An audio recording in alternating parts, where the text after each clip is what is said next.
औरत घबराई हुई बेचैन सी हॉस्पिटल में जाती है। मरीजों की कतार लगी हुई होती है। अंदर रूम में डॉक्टर साहब बैठे होते हैं। तो डॉक्टर साहब की नज़र अचानक उस औरत पर पड़ती है। उसकी शक्ल देखते हैं, बड़ी बेचैन सी घबराई हुई होती है। तो डॉक्टर साहब को भी बड़ी उत्सुकता होती है कि जल्दी से उसका नंबर आए। तो डॉक्टर बाकी अन्य मरीजों को वैसे 2-2 मिनट 4-4 मिनट दे रहे थे। तो उस औरत की बेचैनी को देखते हुए आगे के जो नंबर के मरीज़ थे उनको 1-1 मिनट में ही निपटा दिया। उस औरत का नंबर आया तो डॉक्टर साहब ने पूछा, बताओ क्या समस्या है तुम्हारी? समस्या डॉक्टर साहब मेरी नहीं है, समस्या मेरे पति की है। डॉक्टर साहब हैरान। तो डॉक्टर साहब ने आश्चर्य भरी निगाहों से देखा और पूछा, क्या ऐसी कौन सी समस्या है तुम्हारे पति की? तो वो बोली कि समस्या डॉक्टर साहब कुछ नहीं है, बस एक समस्या है, उनको बस एक ही बात बोलने की आदत है। कौन सी आदत है? मेरा हिसाब कर दो। बस वो एक ही बात बोलते रहते हैं, मेरा हिसाब कर दो। तो क्या उनकी इस बीमारी का इलाज हो सकता है? डॉक्टर साहब ने कहा, हाँ क्यों नहीं हो सकता है, आप अपने पति को लेकर साथ में आए, क्या वो आए हैं? तो महिला बोली, डॉक्टर साहब मेरे पति मेरे साथ तो नहीं आए हैं, लेकिन अगर आप अपनी कार से ड्राइवर के साथ मुझे उनकी शॉप तक पहुंचा दें तो मैं उनको यहाँ ले आ सकती हूँ।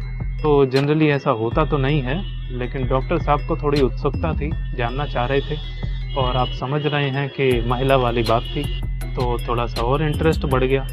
डॉक्टर साहब ने अपने ड्राइवर से कहा कि इनके साथ चले जाओ और इनके पति को यहाँ पर ले आओ। तो ठीक है, वैसा ही हुआ। महिला ड्राइवर के साथ चली गई एक ज्वेलरी शॉप पर। तो ज्वेलरी शॉप में अंदर घुसी और बाहर डॉक्टर की गाड़ी खड़ी थी, ड्राइवर भी था।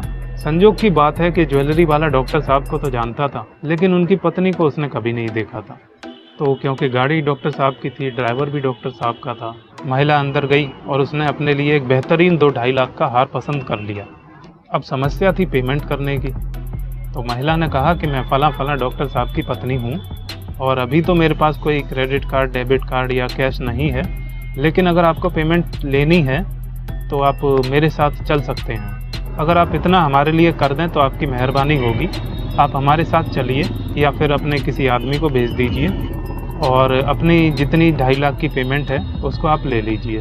तो ज्वेलरी के मालिक ने कहा कि किसी और को भेजना उचित नहीं है, 2.5 लाख की चीज़ है।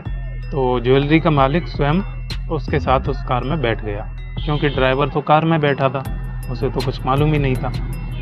बाहर मालिक आया और महिला ने ड्राइवर से कहा कि इनको हॉस्पिटल तक छोड़ दो। ठीक है, ड्राइवर ने कहा कि चलिए आप बैठिए, और वो महिला वहाँ से रफू चक्कर हो गई। अब ज्वेलरी शॉप का मालिक हॉस्पिटल पहुंचा, अंदर गया डॉक्टर से मिलने। डॉक्टर ने कहा, कैसे हो? ज्वेलरी के मालिक ने कहा, ठीक हूँ, बढ़िया हूँ, अच्छा हूँ। आपकी पत्नी साथ नहीं आई, कहाँ हैं? ज्वेलरी के मालिक ने कहा, पत्नी तो मेरे घर पर हैं। कि अच्छा, ठीक है। डॉक्टर साहब ने पूछा, हाँ बताइए आपकी फिर समस्या क्या है? तो ज्वेलरी के मालिक ने कहा, समस्या कुछ नहीं है, बस मेरा हिसाब कर दो।